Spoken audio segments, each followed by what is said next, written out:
Jamaah, oh jamaah, alhamdulillah. Alhamdulillahirrabbilalamin, masih di Islami Tinda. Waktunya kita kembali menjawab pertanyaan masuk yang diberikan oleh jamaah yang ada di rumah nih. Kalau gitu kita kembali ke segmen Tanya Dong Ustadz. Kami semua tanya dong Ustadz. Langsung aja nih ya, pertanyaan yang pertama nih dari Instagram hamba Allah. Assalamualaikum Ustadz Syam. Waalaikumsalam warahmatullahi wabarakatuh. Nah emang bener ya, ukuran timbangan pengadilan Allah itu sebesar langit dan bumi ya Ustadz ya katanya. Wah emang benar maksudnya gitu mungkin ya. Dan adakah doa agar kelak catatan amal kita bisa baik nanti di pengadilan Allah? Nah ini bagaimana nih Ustadz Syam nih, mohon izin dijawab nih, silakan. Baik, bismillahirrahmanirrahim. Tabi guru-guru kami dimuliakan Allah, Ustaz Maulana, Ustaz Khan, Mas Fadli serta guru-guru kami dimuliakan Allah Subhanahu wa taala. Amin. Apakah pengadilan Allah itu sangat besar? Jadi kalau kebesaran Allah kita nggak bisa ukur dengan mata manusia. Kita ngukur bumi ini aja kita nggak sanggup gitu. Maka subhanallah, katakan saja bahwa pengadilan Allah itu sangat agung, sangat besar yang tidak bisa dijangkau oleh akal manusia. Dan kita cukup untuk mengimaninya. Tapi kita akan menjawab pertanyaan yang kedua, bahwasanya apakah ada doa agar kelak catatan amal kita bisa baik di pengadilan Allah Subhanahu wa taala? Maka dikatakan bahwa Ibunda Aisyah pernah mendengar daripada doa Nabi sallallahu alaihi wasallam, Allahumma hasibni hisaban yasira. Ya Allah, hasibni, hisablah aku dengan hisab yasira, hisab yang mudah. Maka bertanyalah Ibunda Aisyah kepada Rasulullah sallallahu alaihi wasallam, hisab yang mudah seperti apa ya Rasulullah? Maka setiap manusia, kata Nabi SAW, akan datang dengan catatan amalnya masing-masing.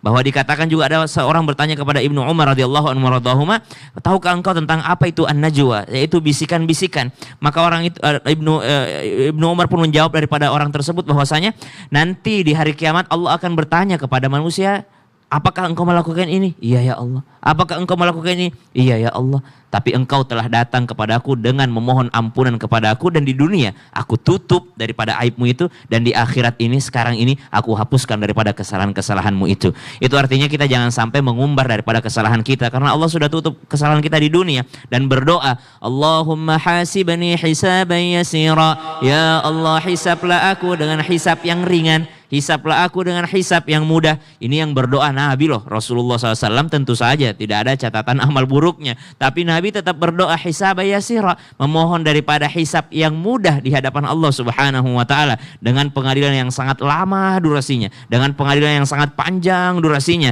Kita memohon kepada Allah Subhanahu wa taala agar dimudahkan hisab tersebut, karena tidak ada satupun manusia yang lolos daripada hisab ini. Maka yang diminta adalah hisab yasira, hisab yang mudah di hadapan Allah Subhanahu wa taala. Yang kedua, kita juga memohon kepada Allah, ya Allah, di dunia kau sudah tutupi aibku, maka di akhirat nanti jangan kau umbar kepada di hadapan seluruh manusia. Maka di hadapan seluruh manusia nanti Allah yang kumohon adalah ampunilah segala dosaku. Dan itu juga dijanjikan oleh baginda Nabi SAW bagi orang-orang yang memohon ampun kepada Allah Subhanahu wa taala. Sekali lagi, Allahumma hasibni hisabai yasira. Nanti dicatatkan di sosial media Islam itu ini. Masya Allah, terima kasih banyak, jazakallah khair. Kita masuk lagi ke pertanyaan yang berikutnya dari Instagram hamba Allah. Assalamualaikum Ustadz. Waalaikumsalam warahmatullahi wabarakatuh. Benarkah nanti katanya orang tua dan anak bisa saling tuntut ya di pengadilan Allah? Kenapa bisa saling menuntut ya Ustadz? Saya takut, soalnya saya sama ayah saya tuh selalu debat terus, berantem terus. Soalnya saya selalu dipaksa ikut kemauannya. Nah ini bagaimana nih penjelasannya guru kita Ustadz Ahmad Khan? Jamaah Islam itu indah yang dirahmati oleh Allah Subhanahu wa taala. Apakah nanti di pengadilan Allah Subhanahu wa taala akan ada tuntutan dari orang tua terhadap anaknya atau dari anak terhadap orang tuanya? Perlu kita ketahui bahwasanya Allah Subhanahu wa taala berfirman di dalam Al-Qur'an, Al-akhila yauma idzin ba'dhum li ba'din adu ilal muttaqin.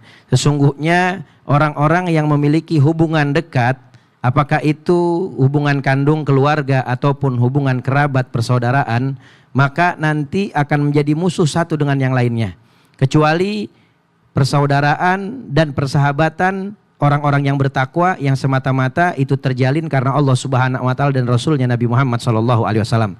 Maka ulama menjelaskan al-walid mas'ulun biwaladihi wa walad mas'ulun biwalidihi. Nanti di hari kiamat di pengadilan Allah Subhanahu wa taala, setiap orang tua akan dituntut oleh anaknya dan setiap anak juga akan dituntut oleh orang tuanya. Jadi orang tua itu akan dituntut oleh anaknya. Kenapa? Karena orang tua punya kewajiban di dunia. Kata Nabi Muhammad, di antara haknya seorang anak dari orang tuanya Yang pertama an yuhsina ismahu wa adabahu. Hendaknya orang tua itu mengajarkan dia adab dan memberi nama yang baik. Yang kedua wa yu'allimahul kitabata, mengajarkan anaknya baca dan tulis. Ajarkan pendidikan agama, kenalkan kepada Allah dan Rasulnya Nabi Muhammad SAW, bimbing ke jalan syariat. Lalu yang ketiga wa yuzawijahu idza balak, nikahkan anaknya ketika sudah masuk usia balik dan sudah ada jodohnya.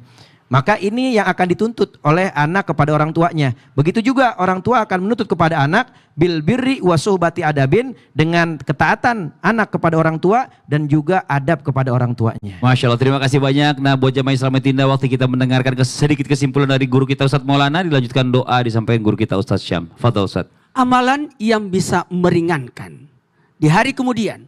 Ketahuilah seluruh amalan-amalan itu akan diminta oleh Allah. Mana salatnya, mana puasanya, mana zakatnya, mana hajinya, diminta. Dan ternyata sudah di store semua. Yang tersisa dari diri kita adalah dosa.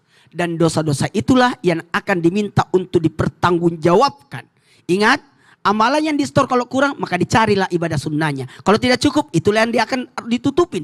Dan kita butuh syafaat dari Rasulullah. Syafaat inilah yang kita butuhkan di saat itu. Dan syafaat daripada apa? Amal ibadah kita. Kita pernah melakukan ini, kita pernah melakukan ini. Inilah yang menyebabkan kita mendapatkan ampunan, keridhaan dari Allah Subhanahu wa ta'ala. Kita butuh ridhanya Allah, ridhanya Allah, ridhanya Allah. Maka raihlah ridha Allah. Lakukanlah amal perbuatan hanya karena Allah dan mengharap atas ridha Allah. Dan semoga kita mendapatkan syafaat dari Rasulullah sallallahu alaihi wasallam. Amin. الحمد لله رب العالمين. اللهم صل على سيدنا محمد النبي الأمي وعلى آله وصحبه وسلم. ربنا لا تؤاخذنا إن نسينا أو أخطأنا. ربنا ولا تحمل علينا إصرا كما حملته على الذين من قبلنا.